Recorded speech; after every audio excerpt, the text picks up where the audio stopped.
Oito. Vai começar, todo mundo. Aí, estamos ao vivo. Estamos ao vivo? Estamos ao vivo. Tá escrito ao vivo aqui. Bom, olá, gente. Eu sou o Lucas. A gente é do Clube de Astronomia do Espírito Santo. A gente propôs fazer esse hangout, fazer uma discussão sobre viagens interestelares. O objetivo aqui é a gente, cada um expor sua opinião, não tem nenhum expert aqui, ou muito expert, mas a gente vai discutir sobre o que a gente sabe, e se você quiser participar também, é só escrever aí nos comentários, e a gente vai ler e vai discutir também. Eu estou aqui com o Rômulo. Se apresenta aí, Rômulo, pra gente. Boa noite, pessoal. Meu nome é Rômulo, o Lucas falou. Eu gosto muito de astronomia, né? A gente, que nem ele falou também, a gente não é nenhum expert, mas a gente tem algo em comum que é gostar muito de astronomia. E a minha área é mais astrofotografia. Então, eu tenho um blog de astrofotografia, que é astronomiainvix.blogspot.com.br, e lá eu seco várias técnicas de astrofotografia, tem muita coisa lá que quiser ver. Mas hoje a gente vai falar aí sobre viagens interestelares, né? Isso aí. Eu também estou aqui com o Jonas, que é meu irmão, ele parece comigo, porque ele é meu irmão. Inclusive, a gente está até na mesma casa. Tá? Mas se apresenta aí, Jonas. Muito boa noite, pessoal. A gente faz há muito pouco tempo parte do Clube de Astronomia aqui do Estado. Temos essa paixão em comum, então estamos aqui para poder discutir. A nossa amiga propôs aí o tema para a gente estar participando da Semana Mundial do Espaço, né, em comemoração ao espaço. A gente está fazendo esse hangout para poder divulgar a nossa página e discutir essa paixão que a gente tem em comum. É isso aí. Eu tô também aqui com o Arthur. Ele tá sem câmera, mas ele vai mostrar um negócio pra galera aí e vocês vão poder ouvir ele. Fala aí, Arthur, um pouco de você. Boa noite. Eu sou só mais um curioso do que qualquer coisa. Mas também entrei há pouco tempo no Clube de Astronomia e estamos aí para botar pelo menos um ponto de vista mais crítico das coisas e tudo mais sobre esse assunto especial. Então é isso aí, galera. Quem quiser curtir a nossa página no Facebook, é só procurar lá Clube de Astronomia do Espírito Santo nosso estado, e curtir lá e ficar por dentro. Você pode enviar uma mensagem também, se quiser participar. A gente tem grupo de WhatsApp, vários lugares de discussão, e é isso. Bom, vamos ao que interessa. Eu gostaria de dividir e falar primeiramente sobre a viagem interestelar. Primeiramente, sobre o que a nossa tecnologia é capaz de fazer. A Anne está aqui também, mas ela está com um probleminha, aí às vezes ela fala, às vezes ela não fala. Mas enfim. Fale quando pode, Anne. Fale, Anne. Oi? Não. Foi isso, gente. É rápido, assim. Você tem que sacar, porque ela é uma pessoa muito... Como é que se diz? Muito objetiva. Muito objetiva. Então, eu queria primeiro falar sobre a tecnologia que a gente tem disponível hoje na Terra para que a gente possa mandar, seja uma sonda ou um foguete tripulado para algum outro lugar fora do nosso lar. Então, bom, pode falar. Então, vou discutir assim, desde que o homem foi à Lua, pousou na Lua com as missões Apollo, que são bem conhecidas, tem gente até que não acredita. O homem, ele, como diz o Neil deGrasse Tyson, ele basicamente fica no quintal da Terra. Existem astronautas na Estação Espacial Internacional, mas depois da nossa viagem da Lua, a gente não foi mais a lugar nenhum. A gente só ficou girando, dando voltas em volta da Terra, né? Então, porque quando se fala de sonda, leva muito em consideração a exploração de astros, planetas, como a gente tem a New Horizons aí, que está mandando fotos de Plutão pra gente, como a gente tem aquela missão recente que pousou uma sonda sobre um asteroide, vocês lembram disso? Para poder examinar de que ele era feito e tal. Então, a nossa busca do astronômica, a nossa tecnologia hoje, o homem nunca saiu da órbita da Terra. O homem, uma nave tripulada, entendeu? Quando a gente se trata de viagem interestelar, abre um enorme leque para diversas formas de pensamento, né, do que a gente pode fazer no futuro, talvez próximo, muito longe, né? Eu acho que cabe pensar de que o descobrimento do espaço em si é muito novo para a gente, porque começou com uma demonstração, voltando um pouco na aula de história, uma demonstração de poder capitalista, socialista, Estados Unidos, Rússia, de tentar mostrar qual era a força dos seus foguetes e quão precisos eles poderiam ser. Então foi uma demonstração além disso. Então isso foi... A Guerra Fria teve seu final, se eu não me engano, no final da década de 80. Se eu não me engano, se eu estiver errado, alguém me corrige. E a gente é muito novo nesse quesito. E em questão da nossa tecnologia hoje, tem as missões que já estão pensando em levar um homem a Marte.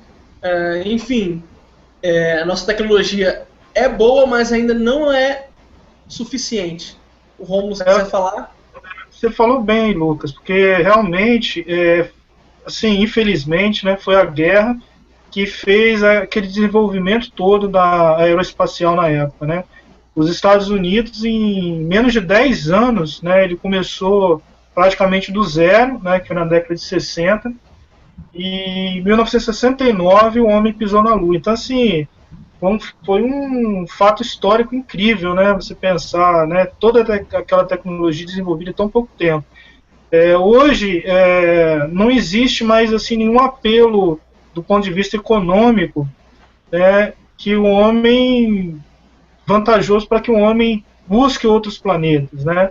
A não ser Marte agora que está em voga aí, mas também não tem ainda nenhum ganho, né, econômico para ir em Marte, né? Acho que é mais uma questão mesmo de desenvolvimento de tecnologia e desenvolvimento científico, né, da própria NASA em conseguir levar um homem a Marte. E eu estava vendo um documentário sobre essa viagem de Marte, acho que até em alguns lugares eu vi, que a própria NASA reconhece que vai ser necessário um esforço não só dos Estados Unidos, tem que ser um esforço global para poder mandar um homem a Marte, porque é muito caro. Naquela época que o Kennedy disse que colocaria o homem na Lua, no auge da guerra, né? Os Estados Unidos fez sozinho essa missão, né? E hoje ele próprio assume que ele não consegue fazer sozinho. Por se tratar de ser uma coisa mais cara e por se tratar de ser uma conquista global, não só dos Estados Unidos, né? E você, Arthur, como é que você vê a capacidade da nossa tecnologia hoje em questão terra e espaço? Então, eu penso em duas coisas diferentes, né? O que vocês estavam comentando o que incentivou o homem à Lua, quer dizer, a guerra, uma coisa não muito científica, né? A gente não foi na Lua porque a gente se desafiou exatamente como ser humano, na nossa tecnologia, ir lá. Foram dois países que significavam alguma coisa para eles. Mas eu penso em outro ponto de vista sobre o assunto também, que o homem ele precisa fazer as coisas não só por conseguir, quer dizer, nós tentamos não só levar o homem a Marte, mas também nós temos que levar ele da forma que nós queremos, né? Tipo, se a nossa tecnologia permitisse uma viagem a Marte de 50 anos, eu acho que não ia fazer muito sentido, sabe? Tipo, pensar em ir para Marte. Então eu penso nesse sentido quando a gente propôs o assunto de viagens interestelares, essa questão do o que a gente consegue cumprir com um tempo que a gente considera vantagem para nossa vida. Quer dizer, você vai fazer uma viagem, só compensa para você, se for uma viagem longa, se ela não expressar uma quantidade de tempo absurda da sua vida, né? Uma viagem de meses até vai, mas uma viagem que cumpre muitos anos, entende? Então, eu acho que esse é um ponto interessante da questão da exploração do espaço, porque a gente conhece o que é próximo, os planetas mais próximos e tudo mais. A gente é limitado a basicamente Marte, porque os outros já são um pouco inóspitos demais para a gente chegar. Os outros são planetas gasosos, então começa a ficar uma coisa meio sem sentido, mas quando a gente abre os olhos para as imagens que a gente tem do espaço e as distâncias que a gente encontra hoje em dia, quer dizer, como é que a gente existe alguma chance de a gente, sabe, vencer isso? Essa eu acho que é uma coisa que é muito interessante na exploração do espaço, entende? Eu acho que das maiores limitações, o ser mais frágil é o ser humano. Porque ele é muito dependente da sua própria Terra, ele depende da gravidade da Terra para o bom funcionamento do seu corpo, ele depende de muita coisa e o mais frágil é o homem. Felizmente, a gente consegue, através da comunicação rádio, que é uma comunicação mais veloz que a gente conseguiu até hoje, enviar sondas como a New Horizons, enviar robôs como foi o Curiosity em Marte, enfim. O problema é que o ser humano em si ele é muito frágil, mas quanto a descobrimento, a evolução, eu acho que sim, o humano tem em pouco tempo ele tem feito muito. Imagina se a gente tivesse começado a exploração espacial sei lá, 200 anos atrás. Então a gente está vendo de um ponto de vista muito passado o que talvez pode ser possível no futuro, ou não. Quem sabe disso? Acho que a discussão gira em torno de exatamente disso, né? Existe a questão da engenharia da coisa e a questão da física da coisa. Pensando na física da coisa, será que existe alguma maneira, quer dizer, eu até estava puxando esse assunto naquela questão de você consegue viajar daqui para o Japão devido a um avião, em questão de 2 dias você chega lá. Mas se você não tivesse um avião, fosse só em questão de navio, já aumentaria consideravelmente a viagem. Então, assim, existe a questão aumentar a velocidade e existe talvez a questão encurtar a distância, né? Que nós estávamos esquentando ali um pouco antes de começar o nosso debate aqui. Tá, pode terminar. Era só completar. Pode falar, Romulo. A questão da distância, acho que é o principal fator, né, o principal problema, mas existem outros ainda, né? O problema da radiação cósmica também é super problemático.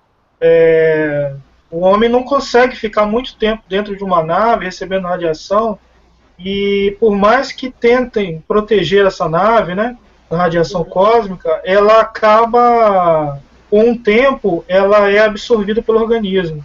E essa radiação, ela pode gerar vários problemas de saúde, né, para as pessoas. Câncer. Então, é bem problemático também essa questão da radiação. Não, a questão da radiação a gente viu em Hiroshima o que era a radiação nuclear, o que causou no ser humano, em diversas pessoas, quem dirá a exposição de um astro infinita vezes maior, mais luminoso, mais potente em questão de radiação do que o Sol, né? Está aqui perto, fora outros, né? Isso estou falando aqui da nosso singelo sistema solar. E, Jonas, o que você acha? Questão de comunicação, questão de tecnologia. Então, o maior dos problemas quando se fala de viagem interestelar não só a comunicação, mas também a distância. Para vocês terem uma ideia, a sonda New Horizons está, sei lá, tá em direção ao cinturão de Kuiper, agora já fez sua passagem por Plutão, Carontes. E só para baixar todas as fotos que a sonda fez, vai demorar um ano inteiro para você poder baixar. Eu estava acompanhando ao vivo até a aproximação que ela fez por Plutão na época, e demorava a questão de 4 horas assim, para as mensagens chegar de uma sonda. E no que se refere a uma nave tripulada ou algo do tipo, essa é uma grande preocupação, porque a maior parte do tempo os astronautas não vão poder estar ligados à Terra. Se ele tiver que tomar decisão rápida, ele não vai depender da Terra, ele depende só de si mesmo e dos seus cálculos do que ele tem, entendeu? A gente hoje na Terra, pelo menos, tem tecnologia capaz não de pensar por si mesma, mas de ser bem programada, entendeu? Com inteligência artificial, que a gente chama, enfim. Já deixando um pouco de lado esse assunto, Terra, tecnologia, o que a gente tem hoje, eu gostaria de saber o que vocês acham de uma viagem para fora do nosso sistema solar. ainda não é possível na nossa tecnologia. A gente vai ter que usar a nave da imaginação, né, do Cosmos, né, quem já assistiu. Mas, para vocês, onde é o ponto de partida em termos de conhecer o universo, de ver o universo, ou de pesquisar o universo? Eu acho que a gente tem aí num futuro bem próximo aquele telescópio, o telescópio europeu lá, né, o Extremely Large Telescope, que vai ter um espelho de 40 metros, né, e segundo a estimativa dos cientistas, vai ser possível até conseguir ver os planetas extrasolares, né, os planetas que estão em outros sistemas solares.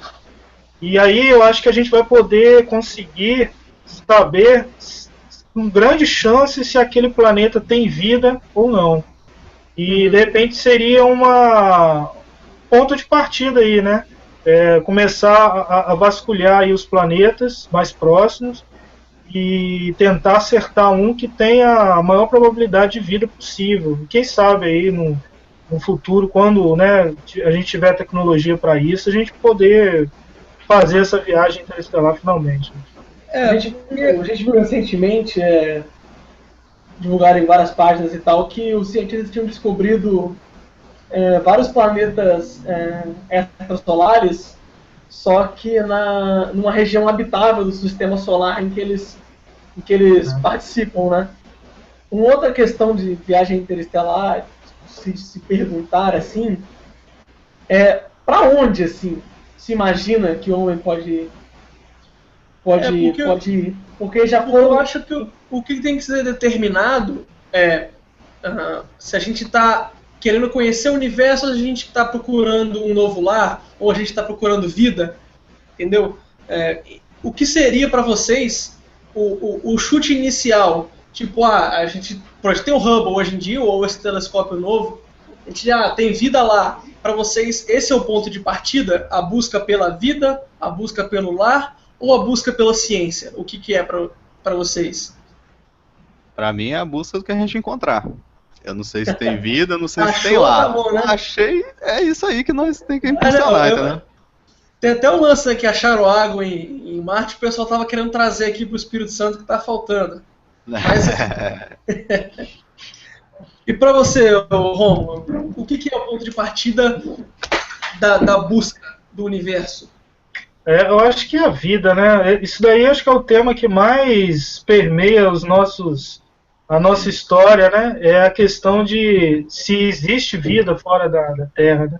E eu acho que se um dia a gente descobrir, vai ser uma mudança, né, nos livros de história, na vida da gente, né? Saber que existe vida realmente em outro planeta, né?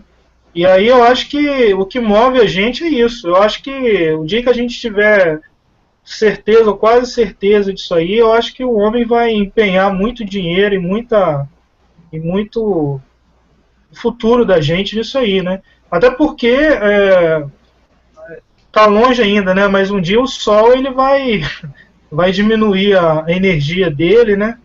E a gente não sabe ainda quando, vai demorar bastante, alguns bilhões de anos, mas se a humanidade durar até lá, a gente talvez vai ter que procurar outros planetas para continuar a espécie. Esse é um problema bem complexo, porque é muito tempo, e se o ser humano hoje em dia já se preocupa com o aquecimento global, a camada de ozônio, manter a vida é também um desafio. Além de procurar a vida, a gente tem que ser capaz de manter a nossa, né? Até para lá. E Jonas, para você, o que é mais importante na busca pelo universo? É a busca pela vida, da continuidade da nossa espécie, a busca por saber de que nós não somos uma rara coincidência, ou para você é a vida? Eu acho que parte muito de vários assuntos assim. O principal é a vida, porque como todo mundo fica animado quando se fala, foi encontrada água correndo em Marte, Personagens, onde tem água pode ter vida, que nem lançou na manchete do Fantástico, né?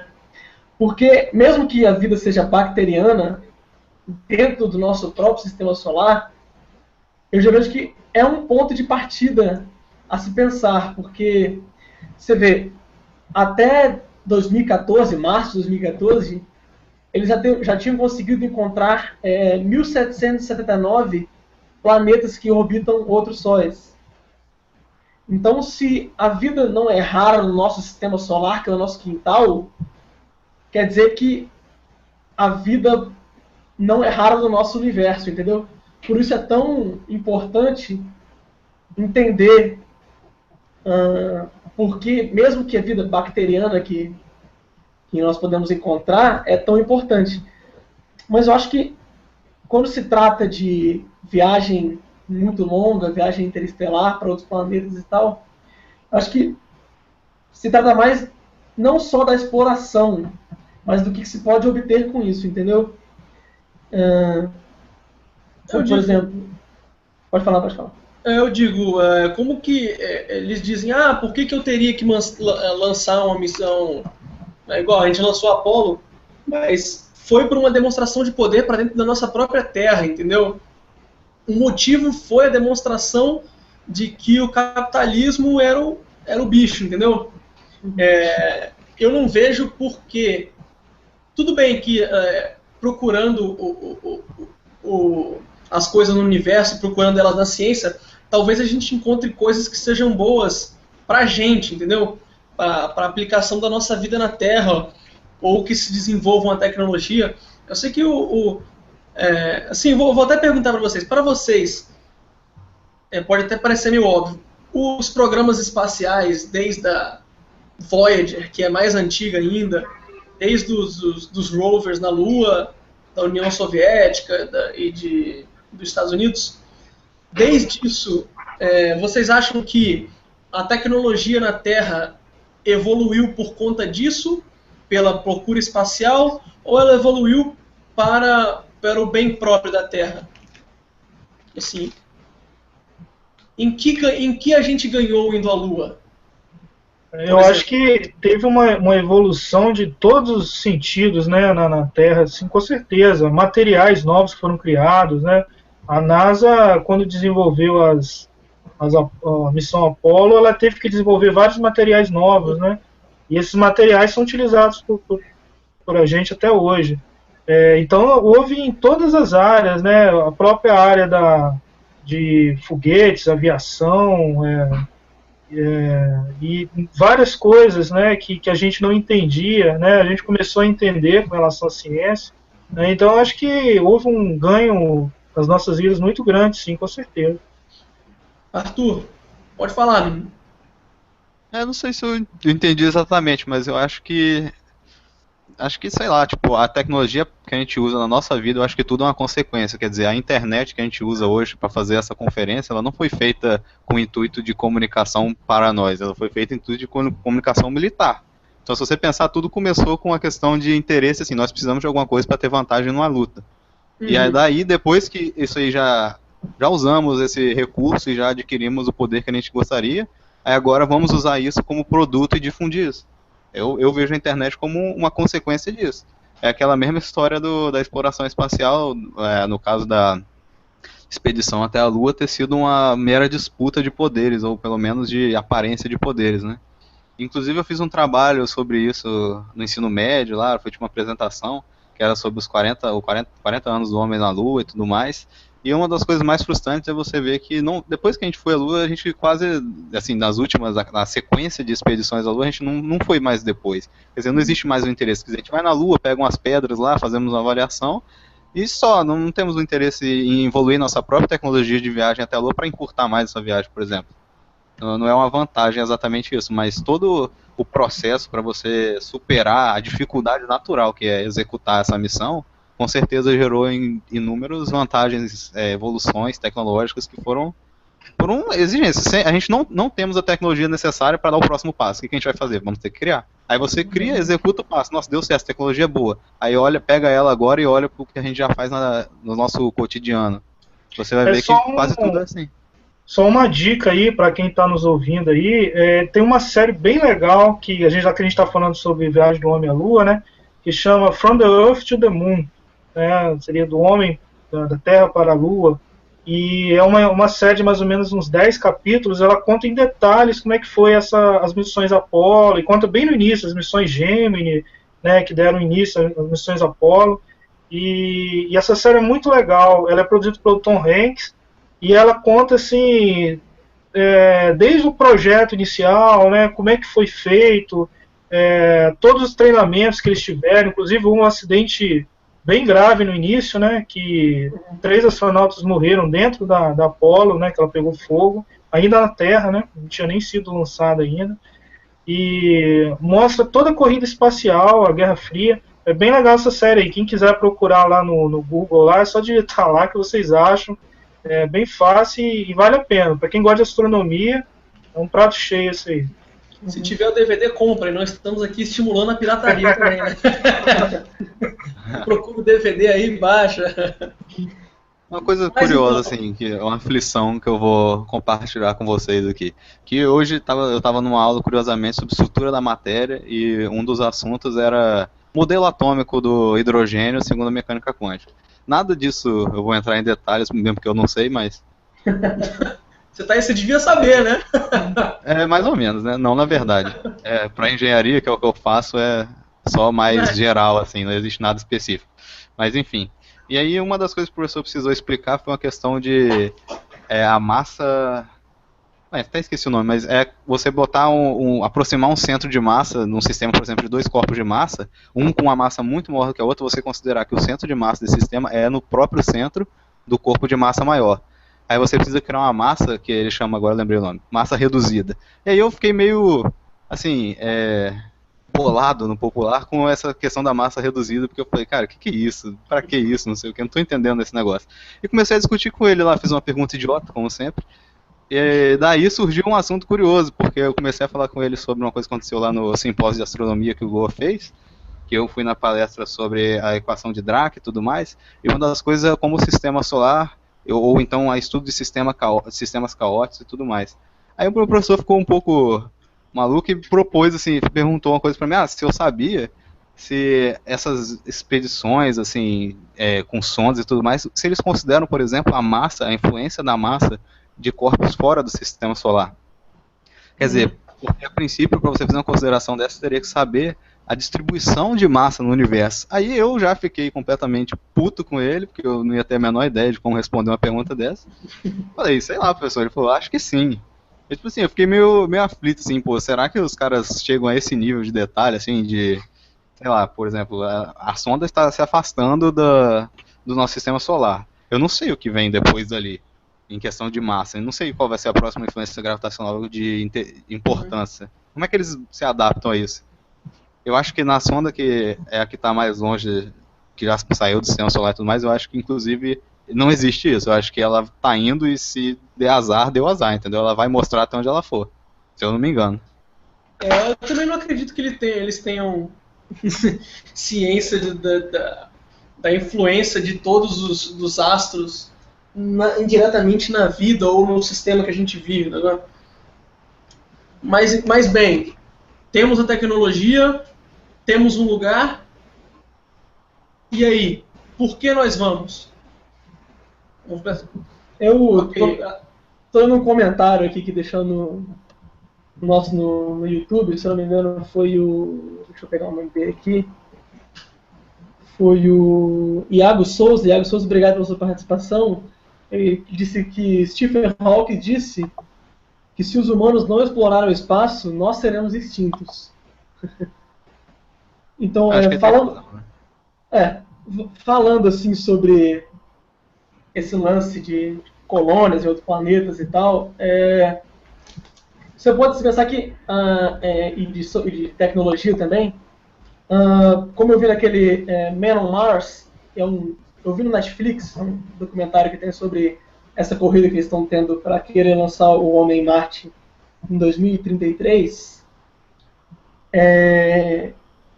Eu vendo esse documentário, eles disseram assim que muito da tecnologia que vai ser usada para levar o homem em Marte ainda nem foi construída.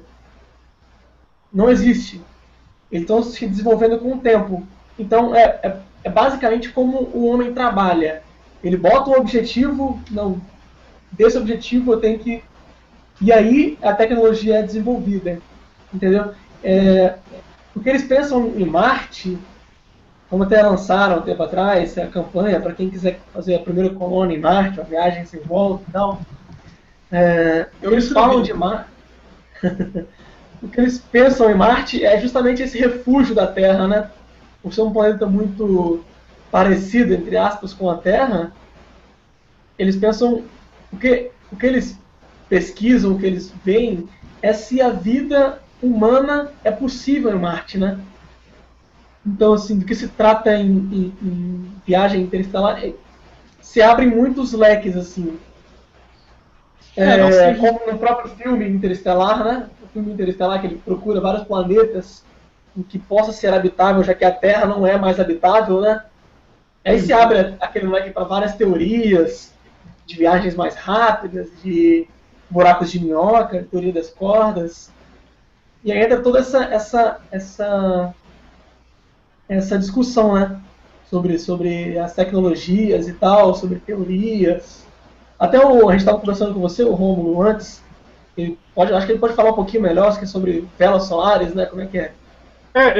Só antes de falar um pouquinho sobre esse assunto aí. O problema maior, eu acho, de ir em Marte não é só o problema de ir, porque ir dá para ir, né? O problema é voltar, né? Esse negócio de viagem sem volta é um negócio muito deprimente, né? Ninguém quer ir para ficar lá, né? Você sabe que vai ser difícil, né? Você não tem oxigênio para respirar, vai ter que viver num lugar fechado e isso tudo é muito complicado. Uma coisa era quando o homem viajou para a Lua, né? Você conseguia voltar, né? A Lua não tem atmosfera, então é muito mais fácil de você voltar, né? Você tem aquela nave lá, aquele módulo que pousa, ele tem um foguetezinho que ele lança um módulo e acopla no outro módulo lá que fica na órbita e volta para a Terra. Agora em Marte você não consegue fazer isso. E isso daí eu acho que é um dos maiores problemas, né? Enquanto o homem não conseguir desenvolver alguma coisa que tem essa tecnologia para conseguir, né, sair de uma atmosfera de um planeta, vai ser muito complicado a gente fazer viagens como essa para outros planetas, né? Essa questão da vela solar isso foi idealizado pelo Kepler, né, por Johannes Kepler. É uma teoria dele que seria como se fosse uma vela mesmo, né, daquelas de barco, né, de embarcação, só que muito grande, né, com quilômetros de comprimento, né, de largura. E aí essa vela iria abrir no espaço, ela teria um material muito leve que ela consegue captar as moléculas, né, os fótons que que a estrela mais próxima, no nosso caso aqui, o Sol, iria emitir, e essa pressão dessas partículas solares sobre a vela faria ela se impulsionar e ter uma aceleração. O problema maior da vela solar é a questão da velocidade.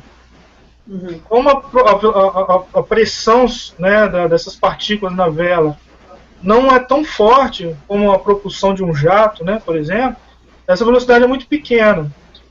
Só que a vantagem é que essa velocidade ela vai aumentando constantemente, eternamente, né? Enquanto tiver um Sol, uma estrela perto, ela vai aumentando. Então, durante anos, você conseguiria multiplicar essa velocidade e atingiria velocidades bem altas. Um outro problema também é que quando essa vela ficasse bem longe da estrela, essa pressão das partículas iria diminuir. E aí uma outra teoria que eles usam é de utilizar um feixe de laser de altíssima potência para quando chegar nessas regiões onde não tem uma estrela, esse feixe de laser impulsionar essa vela. Só que aí também é uma tecnologia que a gente não tem hoje. Pra vocês terem uma ideia, teria que ser algo na faixa de terawatts de potência, esse laser, para conseguir impulsionar essa vela. Então, assim, é algo ainda bem futurista ainda. Existiu uma missão dessa, né, que eles tentaram fazer em 2005, só que a missão falhou. Infelizmente, o foguete ele explodiu antes, ele nem chegou a conseguir colocar a vela em órbita. Ó, Então a gente não sabe ainda a aplicação prática dessa tecnologia. a velocidade maior que a gente conhece é a velocidade da luz, né? Que é emitida pelo astro mais próximo nosso, que é o Sol. Sim, Mas a estrela mais próxima da Terra, fora do eixo solar, fica 40 anos-luz. Não, é 4 anos-luz, né? 4 Próximo anos-luz. Centauri. Isso. Ou seja, eu teria que viajar na velocidade da luz e eu demoraria 4 anos para eu chegar lá. Isso aí. Quer dizer, Bom, bem longe, né? É bem longe. Tem a parte- que ficam mais de 1.100 anos luz da Terra. Enfim. A parte triste disso é que Einstein limitou a gente a isso, né? Nem se você É. quisesse, você poderia ir mais rápido que isso. Esse é um problema. Eles encontraram um planeta semelhante à Terra e tal, mas ele estava a 1.115 anos-luz da Terra. Eles foram um planeta na zona habitável da sua estrela, né? Se você vê Marte, a Terra e o próprio Vênus, se eu não me engano, eu não sei se Mercúrio não, mas o Vênus, Terra e Marte estão na zona habitável do nosso Sol. Uhum. Isso porque são 3 planetas muito diferentes, entendeu? Então, mesmo que a gente chegue a alguma estrela, é capaz de que não tenha nada, mesmo que o planeta esteja na zona habitável do sistema solar que ele orbita. E não sendo mais pessimista ainda, de novo, né, pelo que o nosso amigo lá comentou lá no YouTube lá, é que mesmo a gente, suponha que a gente fosse a Marte, colonizasse Marte, conseguisse voltar de Marte, né, não sendo deprimido lá em Marte, mas ainda assim a frase do Stephen Hawking ainda seria um problema para nós, porque acho que a ideia dele é que a Terra tem um prazo de validade para a vida, né, porque o Sol tem um prazo de validade. Então, ir para Marte, por exemplo, não soluciona esse problema, porque ele também está com o mesmo prazo, ele não muda nada, né? Então, Não, tipo, claro. a gente não pode se limitar a isso de jeito nenhum, acho que a ideia é essa, né? Se a gente quer tentar uma sobrevivência, seja lá, existem infinitos motivos para a vida na Terra ficar inabitável, inclusive problemas com a própria Terra. Um mega vulcão que exploda por tempo suficiente, que cria uma nuvem de fumaça em cima, tampando a luz do Sol no planeta, já é o suficiente para acabar com a vida na Terra. Inclusive foi uma das grandes ser humano, né? Com as suas bombas, enfim. Existem muitos riscos, né? Muitos perigos à vida na Terra. Mas, tipo, supondo que a gente supere tudo isso de alguma forma, com a tecnologia, com a necessidade, de algum jeito a gente sobreviva a isso tudo, existe uma coisa que é inevitável. A gente não consegue virar pro Sol e falar, aguenta mais 4,5 bilhões de anos. Ele não aguenta. Então, tipo, a gente tem que conseguir isso, senão a gente certamente será extinto. Se a gente não conseguir sair do sistema solar, porque o Sol vai acabar, o sistema solar vai acabar. Então, a gente tem que conseguir isso. O que você diria para o seu tataraneto daqui a 4 bilhões de anos, quando o Sol estiver perto de explodir? Se ele pudesse ver esse vídeo agora, o que você ia dizer para ele? Fala, Romulo. Se cuida aí que o bicho vai pegar. Deu ruim. Eu tentei, né? Eu tentei. Não tem o que fazer, né? Depois que o bicho começou a pegar, se não tiver tecnologia para sair fora, já era. Pois é, a sonda que a gente tem mais longe da Terra aqui, se não me engano é a Voyager 1, né? Eu acho que sim, né? A Voyager A Voyager 1 foi lançada em 1977 e você vê que ela começou a deixar o sistema solar, a órbita do Sol agora. Isso daí é uma coisa também que tem muito polêmica, né? Tem gente que fala que ela não chegou nem perto ainda da fronteira do sistema solar, né? Outros falam que ela já está na fronteira. Isso não é um negócio... Porque a gente não sabe ainda qual é a fronteira do sistema solar, né? É até onde a luz do Sol emite. Não, eu acho que até onde... Mas a luz do Sol ela chega infinitamente. A gente não vê luz de estrelas que estão a bilhões de anos. Então deve ser a gravidade do Sol. Acho que eu falei besteira. Deve ser até onde a gravidade do Sol alcança, né? Pode ser. Eu acho não sei se tem uma área oficial, não. Eu consideraria até onde tem um planeta, pelo menos, né? Que orbite essa órbita.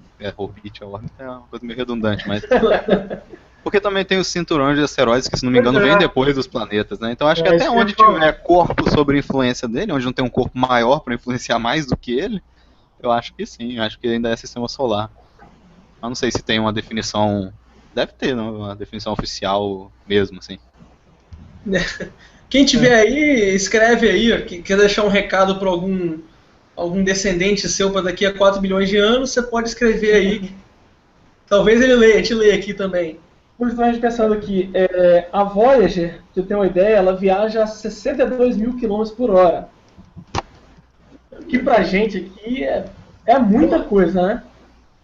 É muita coisa. É um Só que absurdo. quando se trata das distâncias do sistema solar, do universo, não é nada 62 mil km por hora. Isso não chega, sei lá, nem a um décimo da velocidade da luz, entendeu?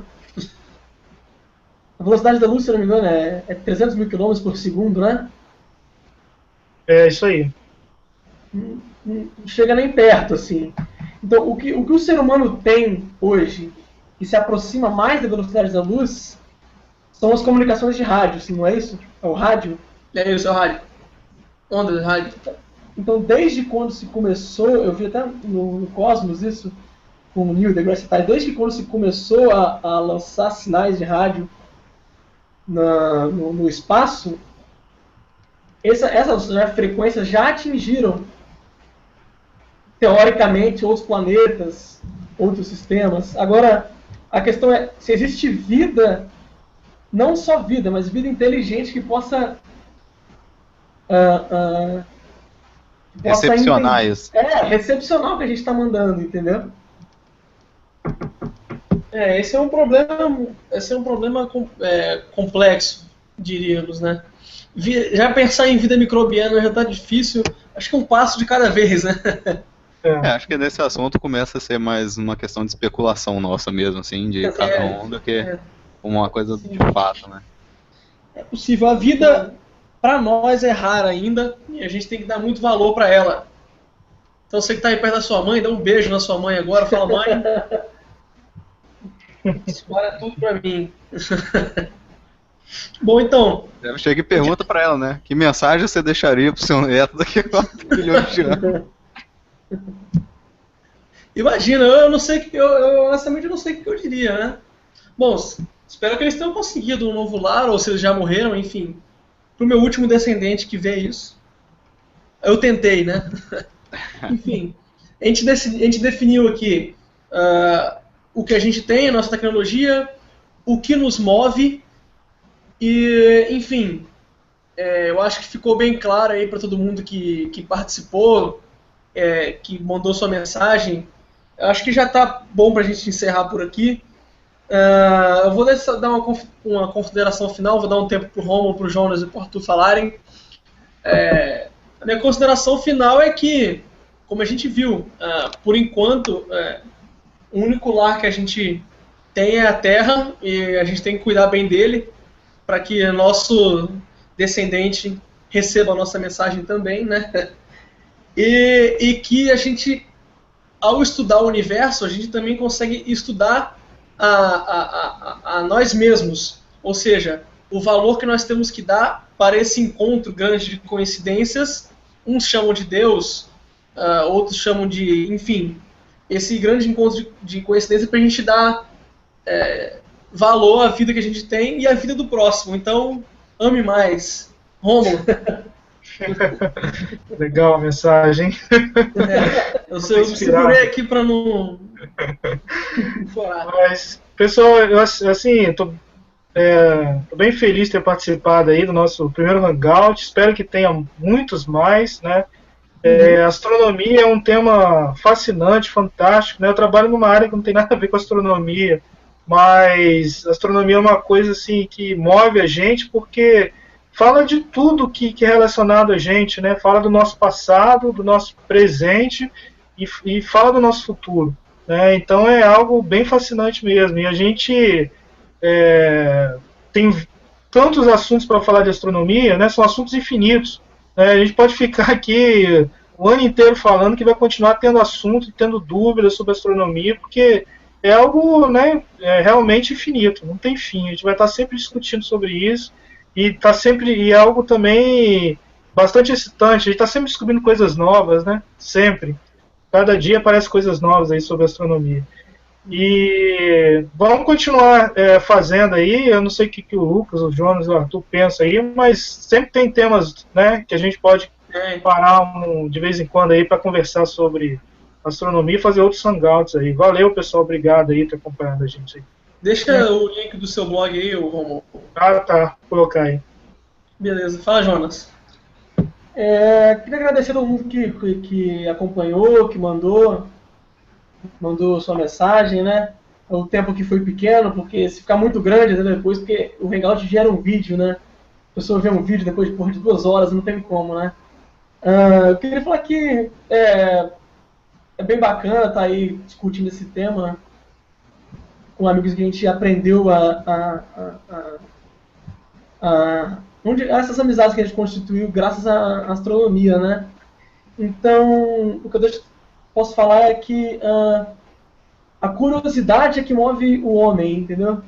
Não os interesses. O Romulo está deixando aqui o link dele do blog dele aqui, eu vou falar, é www.astronomiainvix.blogspot.com. Tem muita coisa lá, você que está começando agora, assim, já acompanhei muita coisa do Romulo, do blog dele. Tem muita coisa muito útil lá. Pra você dar uma olhada, eu vou deixar o link depois nos comentários aqui. Então é isso, queria agradecer a vocês, então deixar uma curiosidade. Quando você é curioso, quando você corre atrás daquilo que você quer, a gente acaba conhecendo gente que está na mesma visão do que a gente, que compartilha a mesma coisa que a gente gosta. E o que move o ser humano, para mim, é a curiosidade, né? Então é isso. Valeu, obrigado, até a próxima aí. Arthur? Ih, cara, eu sou péssimo com esse negócio de despedida aí, como mineiro, sabe como é que é, na conversa boa é difícil sair, né? Mas enfim, eu queria agradecer a vocês que vieram também, arranjaram um tempo aí pra gente fazer essa discussão, porque o nosso clube é bem maior que isso, claro. E também tinha que agradecer a Anne, que com certeza ia ter uma boa mensagem para deixar para os descendentes daqui a 4 milhões de anos. Ela era responsável por essa parte, né, cara? Ela vai ficar devendo um hangout só para responder essa questão. A Anne ela quando fala comigo eu me emociono muito, eu gosto nem de Fala aí, Arthur. Então assim, acho que para finalizar, a última coisa que eu gostaria de dizer que se alguém que assistiu a gente aqui ficou às vezes um pouco decepcionado, assim, pensando que essas questões, na minha opinião, deixam assim um pouco depressivo, pensar, poxa, a gente não consegue fazer uma viagem de muitos anos-luz, porque a gente já não consegue chegar na velocidade da luz, nem perto dela, numa viagem numa nave. Então, mesmo que chegar seria longe, acho que o primeiro ponto de maior inspiração que você pode tirar na física é que ela pode estar toda errada a qualquer momento. Nós podemos amanhã descobrir que tudo que a gente sabe não é exatamente, nós estamos olhando pelo ponto de vista errado. Talvez a gente não consiga aumentar a velocidade, mas talvez a gente consiga encurtar a distância, buraco de minhoca, e aí entram todas essas outras coisas que eu não sei nada sobre o assunto, mas que eu gostaria muito de saber e que vou até tentar descobrir nesses próximos anos da minha vida. A gente vai trazer sempre uma pessoa expert no assunto deles para conversar com a gente, e aí a gente tira as dúvidas de todo mundo aprende e fica nessa alegria maravilhosa. Então acho que é isso aí. Bom, muito obrigado aí. Bom, é isso aí. Obrigado quem participou. Eu recebi mais algumas perguntas aqui, só que a gente tá novo, está aprendendo ainda a mexer nesse Hangout. E aí a gente vê algumas perguntas, vê as outras, mas obrigado quem participou. Fique ligado que a gente vai ter sim um próximo Hangout no Facebook do Clube de Astronomia do Espírito Santo. A gente vai estar divulgando lá o link, a data, para deixar você mais programado. Obrigado aí quem participou. Curta lá nossa página. Meu Facebook é Lucas Cândido Flini, só procurar lá, vocês acham. Muito obrigado por estar conosco até aqui. Desculpa qualquer coisa. Acho que não ofendi ninguém hoje. Oi? Na próxima vez eu boto uma foto. Na próxima vez o Arthur vai botar uma foto. Eu garanto que ele é bonito, viu, meninas? Ele é bonito. É o quê? Aí não sei. Então tá bom, gente. Obrigado e até mais. Valeu. Valeu, até a próxima. Falou. Falou. Até mais.